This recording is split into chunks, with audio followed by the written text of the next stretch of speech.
Témoignage d'Alvaro Hernández, de la ville de Caracas, Venezuela. L'année 1995. Révélation à l'Église générale. Avis important, l'Église est en danger. Dieu soit loué, que la paix de Dieu et la communion du Saint-Esprit soient entrées dans tous les cœurs. Je remercie Dieu pour cette bonne préparation d'être ici avec les frères, mon âme se réjouit devant Dieu. Je tiens à vous dire que nous ne sommes pas le peuple préféré de Dieu, à moins que nous ne soyons une Église qui vit dans la sainteté. Je priais Dieu à l'aube et mon âme a été enlevée jusqu'à lui. Quand j'ai regardé, j'ai été confronté à un être de lumière. L'ange du Seigneur est venu me chercher et ensemble nous sommes descendus dans la vallée des ténèbres que je crois être un enfer.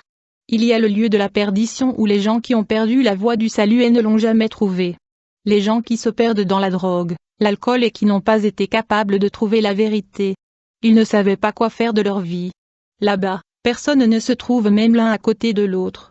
Il n'y a aucun moyen de sortir ni d'échapper aux démons.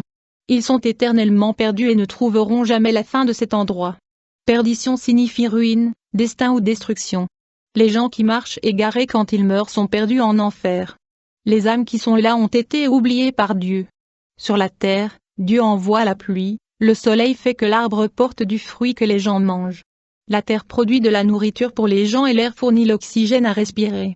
Nous avons un lit pour dormir et une couverture pour tout réchauffer, et le signe que Dieu aime l'homme et qu'il ne l'a jamais oublié. En enfer, il n'y a pas de jour, de nourriture, d'eau, d'oxygène pour respirer, de pluie, de soleil et d'arbres fruitiers. C'est le signe que Dieu a abandonné ses âmes perdues. Je marchais avec l'ange en enfer. Le démon m'a montré une machine qui produit une variété de shorts pour hommes et pour femmes. Il a dit que ces cours vont monter à la terre. C'est la nouvelle mode qui va se présenter. Avertissez-les sur terre que s'ils ne cessent pas de porter mon short, leurs âmes vont atterrir en enfer quand ils mourront. Les femmes devraient également cesser de porter nos tongs. Le diable a appelé plusieurs autres démons avec des coupes de cheveux différentes à se manifester. Coupes de cheveux féminines et masculines. Il a dit, c'est notre mode qui est lancée sur terre. J'ai remarqué plusieurs coupes de cheveux radicales, certaines avec des motifs à la nuque. Coupes de cheveux avec des dessins sur la tête. Des coupes avec des symboles sataniques enlevant l'image de Dieu. J'ai vu des femmes croyantes en enfer en se coupant les cheveux. Ils ont coupé le symbole de l'alliance de leur tête. J'ai vu en enfer des frères qui ont fait des coupes de cheveux à la mode, des coupes extravagantes qui attirent l'attention. D'autres femmes sont en enfer parce qu'elles se sont peint les ongles. Les démons ont coupé les doigts de ses sœurs. Et ceux qui ont peint les cheveux, les démons ont arraché le cuir chevelu et ont laissé les sœurs chauves. Ceux qui portaient des rouges à lèvres avaient les lèvres coupées pour ne devenir que le squelette. Ceux qui portaient des boucles d'oreilles avaient les oreilles coupées. Je n'ai vu que 2 trous à la place des oreilles. Ceux qui portaient du maquillage avaient le visage fondu par le feu. Ceux qui portaient des colliers avaient le cou serré. J'ai vu en enfer des femmes qui portaient des pantalons longs ainsi que des pantalons courts. J'ai vu des sœurs en enfer pour avoir porté des jupes courtes dont les ourlets étaient au-dessus de leurs genoux, et j'ai également vu des femmes portant des robes serrées contre leur corps. J'ai vu des chrétiens qui portaient des vêtements serrés sur leur corps. J'ai vu des sœurs en enfer pour avoir porté des jupes craquelées et des talons hauts. J'ai vu ceux qui marchaient sans chemise. J'ai vu des frères qui sont en enfer parce qu'ils portent des chemises sans manches. Et ceux qui portent des shorts à la maison sont comme des vêtements normaux et sortent dans la rue. Et tous ceux que j'ai vus sont des frères de différentes dénominations. La musculation, j'ai vu des frères en enfer qui ont fait du culturisme pour attirer l'attention et des regards sur leur corps. Ils voulaient rester forts pour porter des vêtements serrés. C'est la vraie doctrine qui m'a été révélée. Adultère, l'ange a dit, vous pensez qu'il n'y a personne de votre église à cet endroit. L'ange m'a emmené à un endroit où j'ai vu une sœur de mon église. Elle est morte il y a 5 ans. J'avais peur de voir cette sœur là-bas. L'ange a dit, elle est ici parce qu'elle voulait le mari d'une autre femme. J'ai vu un vieil homme en enfer.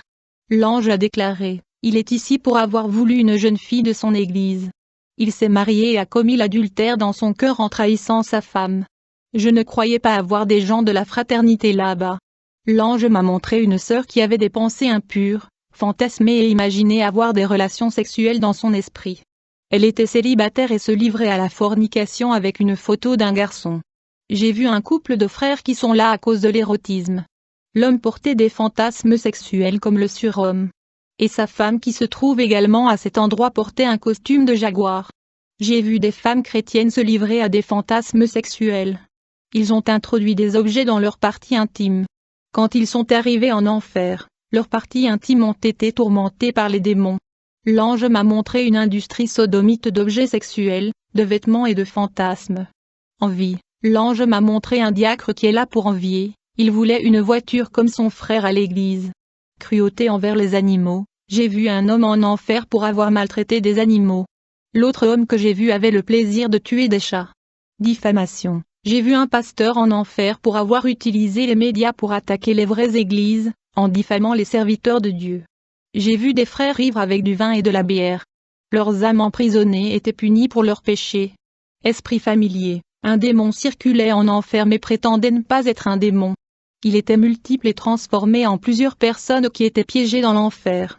L'ange a dit, il prend l'apparence des âmes qui sont dans cet endroit et se lève sur la terre pour tromper les spirites en disant que c'est la personne.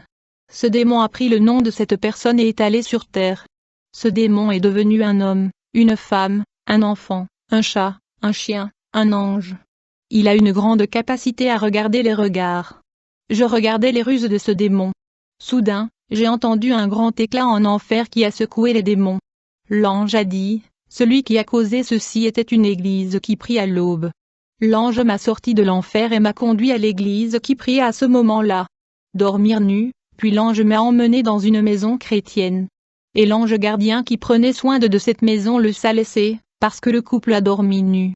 Et un terrible démon s'est approché d'eux pour les tourmenter. Dîme. L'ange me dit, la dîme n'est pas de la loi, avant que la loi soit donnée par Moïse, les dîmes existaient déjà. Genèse chapitre 14 verset 20. Abraham lui donna un dixième de tout. Il a vécu par la foi, non par la loi, et tous ceux qui marchent dans la grâce deviennent des enfants de la foi d'Abraham. Tout comme Abraham a donné la dîme au roi de Salem, qui est Melchizedek. L'Église doit également avoir la même attitude envers Jésus. Melchizedek a symbolisé Jésus dans l'Ancien Testament. Après cette révélation, j'ai commencé à donner la dîme. Personne n'est tenu de connaître le montant que vous offrez. Si votre aîné n'est pas d'accord, mais vous pouvez donner la dîme, il ne peut pas empêcher et ne demandera pas non plus combien il va être offert. Je dis mais personne n'a jamais connu jusqu'à aujourd'hui. L'ange m'a tendu une épée. Quand j'ai pris cette épée, j'ai senti le poids et je ne pouvais pas le lever. L'ange a dit, ceci est le poids de la parole que vous porterez. Vous ne pouvez pas manipuler cette épée aujourd'hui parce que vous ne lisez pas la parole. Mais demain, vous aurez la capacité de gérer la parole et la force suffisante pour la lever. Rêve, aujourd'hui, vous recevrez le don des rêves comme Joseph l'avait fait. Et je parlerai avec vous à travers les rêves. Maintenant, retourne dans ton corps. Je suis revenu sur terre et j'ai commencé à prier. Et le Saint-Esprit m'a révélé 13 types de personnes dans l'Église. La nuit, j'ai prié et je me suis endormi et pour la première fois, j'ai eu une révélation dans le rêve. Un ange est apparu dans mon rêve et m'a dit qu'il me révélerait environ 13 temples. Première maison, demeure des démons, l'ange a dit, je vais vous montrer comment sont les maisons spirituelles de chaque chrétien de votre congrégation. L'ange m'a emmené à la première maison. C'était une maison sombre et nous y sommes entrés. Lorsque nous avons commencé à marcher, nous avons trouvé des rats, des insectes, des cafards et des vers, et la mouche. Une grande puanteur de charogne a inondé la maison. J'ai marché avec l'ange dans plusieurs pièces de la maison et il y avait des insectes trouvés. La maison était en désordre et abandonnée. Je suis entré dans une partie de cette maison et un serpent a sauté dans ma direction pour injecter son venin. J'ai réussi à esquiver à temps et plus loin devant la maison, nous avons trouvé beaucoup de serpents ensemble. J'ai demandé à l'ange où était-ce, où sommes-nous? L'ange m'a fait sortir de cette maison et m'a emmené dans les airs. L'ange m'a répondu, ce sont les maisons spirituelles des membres de votre congrégation. Leurs intérieurs sont remplis de demeures de démons. Leur cœur est sombre et plein de péchés. Cette maison où vous étiez symbolise la vie de certains membres de votre Église. J'ai dit, comment cela se peut-il être vrai? Nous sommes un peuple saint, mon Église va monter au ciel. L'ange a dit, il n'y a pas de salut collectif, là où il y a du blé, il y a aussi de l'ivraie. La deuxième maison, la demeure médiatique, l'ange m'a emmené à la deuxième maison. En entrant, j'ai remarqué que la maison était pleine de fer à repasser avec des feux d'artifice à 2 têtes ressemblant à des flambeaux olympiques. Ces fers éclairaient chaque coin de la maison. La maison était pleine de grandes fissures ouvertes sur la rue. Un vent fort est entré dans la maison et a éteint ses torches et tout est devenu noir.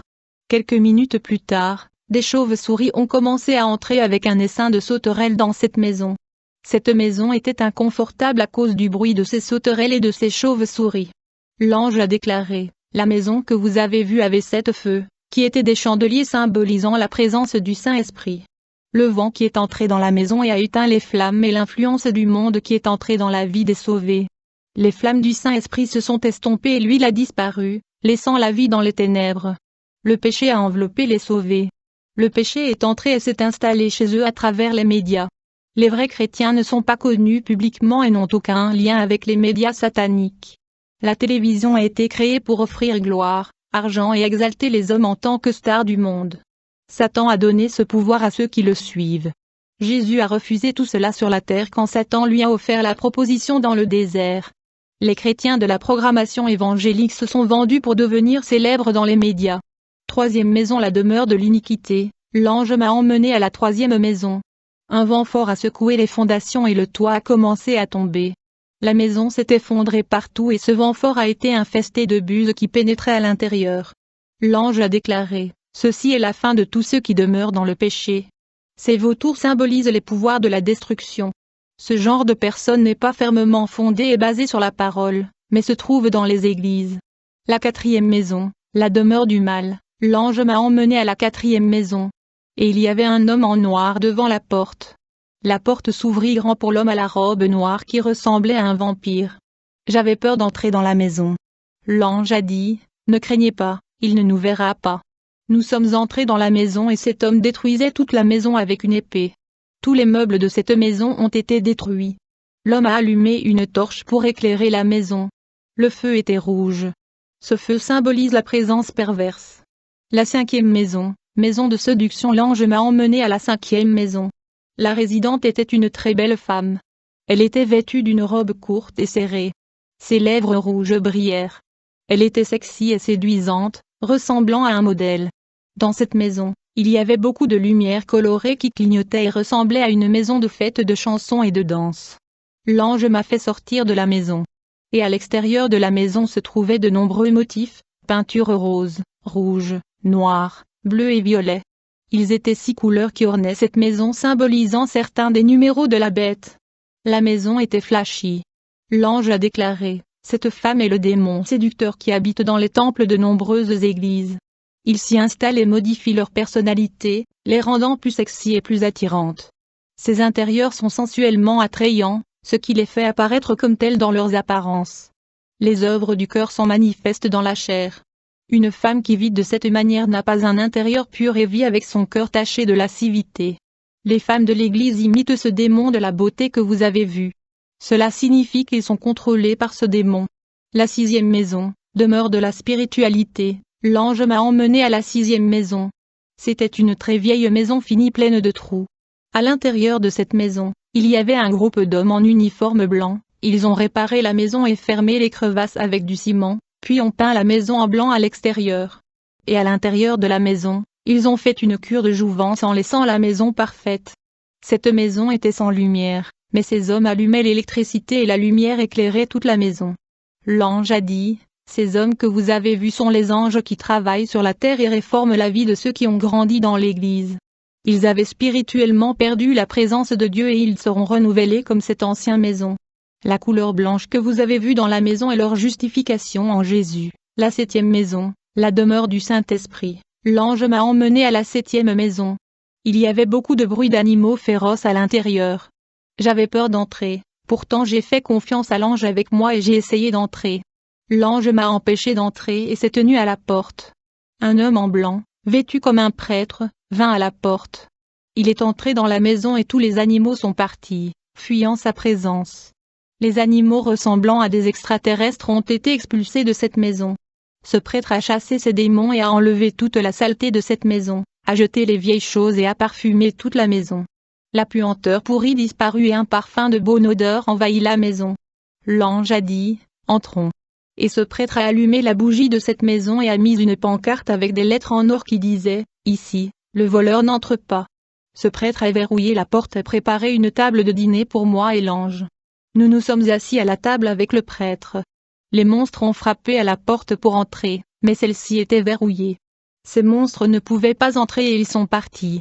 L'ange a dit, lorsque Jésus reviendra, quiconque aura le sceau de la flamme sera pris avec lui. C'est la marque de ceux qui ont le Saint-Esprit dans leur vie. La 8e maison, demeure de la parole, l'ange m'a emmené à la 8e maison. Il était construit par un homme.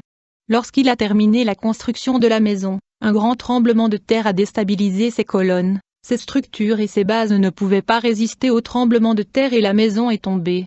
L'ange a déclaré, toute vie fondée sur les doctrines des hommes ne résistera pas aux épreuves. Lorsqu'il m'a dit cela, un groupe d'anges qui travaillait a pris toutes les pierres des décombres et a commencé à reconstruire. Les murs avec les piliers ont été une fois de plus levés et sont restés fermes.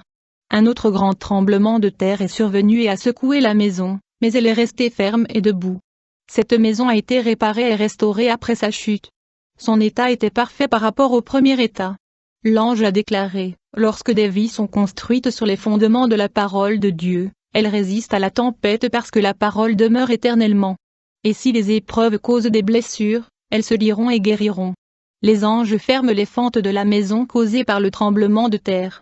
La 9e maison, la demeure de Jésus, l'ange m'a emmené à la 9e maison. Il était bombardé. Des millions d'armes modernes ont tiré sur cette maison. Il ressemblait à des mitraillettes qui n'arrêtaient pas de décharger. Cette maison a reçu des coups de canon et il ne s'est rien passé à ces structures car leurs bases ont été renforcées. L'ange a déclaré, même si les démons attaquent ceux qui sont fermes en Jésus, ils ne réussiront pas à détruire une maison construite sur la parole. La 10e maison, la demeure du sang, l'ange m'a emmené à la 10e maison. En face d'elle, sur les montants de porte de sa porte étaient tachés de sang. La fenêtre était ouverte et le soleil rayonnait à l'intérieur de la maison à travers la fenêtre. Un ange noir avec une faucille à la main a regardé la maison et s'est éloigné d'elle. L'ange a dit, toute la vie qui porte la marque du sang de Jésus est sauvée et recouverte de grâce. Le soleil que vous avez vu est celui de la justice et symbolise Jésus. La 11e maison, demeure de la transformation, l'ange m'a emmené à la 11e maison qui était laide, tordue et déplacée. Les anges avec leurs marteaux ont commencé à détruire cette maison. Tout a été démoli, bases, colonnes et structures. Les anges ont reconstruit et rendu cette maison parfaite, les fondements étaient spirituels. Je n'ai jamais vu une telle structure sur terre. C'était une maison paradisiaque, tout a été refait avec des mesures parfaites. Les bases étaient juste point du coup le prêtre en blanc que j'avais vu autrefois est venu vivre à l'intérieur de cette maison. L'ange a déclaré, la transformation de Dieu est parfaite dans la vie de chaque personne. Toute cette démolition est un processus douloureux qui fait partie du changement chez l'homme. La 12e maison, demeure de sainteté, l'ange m'a emmené à la 12e maison. Elle brillait parce que des centaines de lumières venaient de l'intérieur. L'ange a dit, une vie sainte devant Dieu fait du croyant la lumière du monde. La 13e maison, l'ange m'a emmené à la 13e maison. Une ombre noire frappait à la porte. La maison était parfaite et il n'y avait rien de mal à cela. La porte de la maison s'ouvrit d'elle-même et l'ombre entra. L'ange a déclaré, même si le chrétien mène une vie sainte, il peut légalement ouvrir la porte de son cœur de son plein gré pour que les démons habitent en lui. Le cœur de l'homme est trompeur. Je me suis réveillé de cela. Rêver. C'était la révélation des prières de l'aube. Je veux parler à tous ceux qui calomnient la fraternité en l'appelant une secte. Méfiez-vous de vos langues. Si c'était une secte que Jésus m'aurait dite. L'Église est sainte, jusqu'à présent, nous n'avons pas laissé les louanges du monde entrer dans nos temples. Les louanges de ce monde sont des louanges d'êtres humains chantées par des chanteurs qui ne sont pas convertis et qui se disent chrétiens. Nous ne sommes pas parfaits et nous avons des erreurs doctrinales comme n'importe quelle autre Église. Je confirme que ce témoignage est vrai, la paix de Dieu pour chaque fraternité. Amen.